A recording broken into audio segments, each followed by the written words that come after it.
চলতি বছর অক্টোবরে আফগানিস্তানের রাজধানী কাবুল এবং পাকিস্তান সীমান্তবর্তী পাকতিকা প্রদেশে বিমান হামলার ঘটনা ঘটে। এই ঘটনায় তালেবান সরকার সরাসরি ইসলামাবাদকে দোষী করে বলে আফগানিস্তানের সার্বভৌমত্ব লঙ্ঘন করেছে পাকিস্তান। এদিকে এই হামলার পক্ষে সাফাই গিয়ে পাকিস্তান সরকার জানায়, তেহরিকি তালেবান পাকিস্তান টিটিপির নেতা নূর ওয়ালি মেহসুদকে হত্যা করতেই এই হামলা চালানো হয়। এরপর থেকেই দুই দেশের মধ্যে হামলা পাল্টা হামলার সূচনা, বৈরী হতে শুরু করে সম্পর্ক।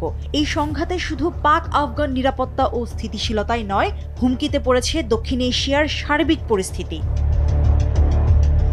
এরপর কাতার ও তুরস্কের মধ্যস্থতায় দোহা এবং সর্বশেষ তুরস্কের রাজধানী ইস্তাম্বুলে দুই দেশের প্রতিনিধিদের বৈঠক বসে। তবে শুক্রবার কোনো ধরনের সমাধান ছাড়াই ভেস্তে যায় এই আলোচনা।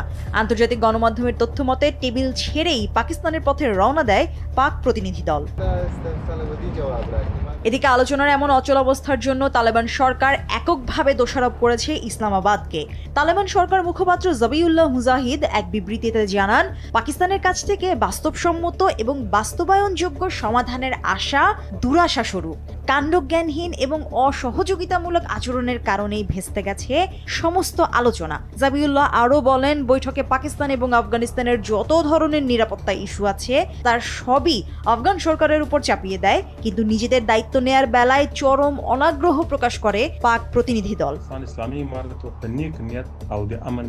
জাবিউল্লাহর এমন বিবৃতিতে কোনো ধরনের মন্তব্য করেনি ইসলামাবাদ। তবে শুক্রবার পাক সরকার আলোচনা যে ব্যর্থ তা নিশ্চিত করে। এমন অবস্থায় দুই দেশের সংঘাত সময়ের সঙ্গে আরো তীব্র হওয়ার ইঙ্গিত দিয়েছে তালেবান সরকার। এদিকে বিশ্লেষকদের মতে হঠাৎ করেই উদ্ভূত পাক আফগান সংঘাতের পেছনে হাত থাকতে পারে বিশ্ব মোড়ল যুক্তরাষ্ট্রের। নিজ হাতে তালেবানকে বাগরাম ঘাঁটি সমর্পণ করা মার্কিন প্রেসিডেন্ট ডোনাল্ড ট্রাম্পের সম্প্রতি আচমকাই জেদ উঠেছে বাগরাম ফিরে পাবার। ট্রাম্পের ভাষ্য, বাগরাম দিতেই হবে, কিন্তু তালেবানের সাফ কথা, বাগরাম কেন, আফগানিস্তানের 1 ইঞ্চি মাটিও যুক্তরাষ্ট্রকে দেবে না তালেবান সরকার। তালেবানের এমন সাহসী সিদ্ধান্তে স্বভাবতই হকচকিয়ে গেছে যুক্তরাষ্ট্র। আর একদিকে সাম্প্রতিক সময়গুলোতে ভারতের ওপর শুল্কের খড়গ বসিয়ে পাকিস্তানের সঙ্গে খুবই সৌহার্দ্যপূর্ণ সম্পর্ক তৈরি করেছেন প্রেসিডেন্ট ট্রাম্প।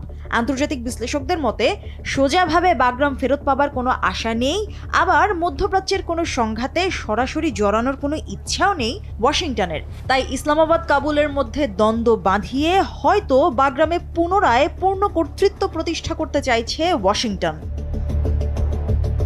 বিশ্ব রাজনীতির নাট্যমঞ্চ প্রতিনিয়ত পরিবর্তনশীল এবং এই পরিবর্তনগুলোতে কোনো না কোনোভাবে বিশ্ব মোড়ল যুক্ত থাকে। বিশেষজ্ঞরা বলছেন, পাক আফগান সংঘাত এই পুরো অঞ্চলেই বয়ে আনতে পারে অস্থিতিশীলতা। এই সংকট থেকে আদৌ উত্তরণ সম্ভব কিনা তা নিয়ে চিন্তিত আঞ্চলিক রাজনীতিবিদরা। মুশরিফা নুসরাত, দেশ টিভি।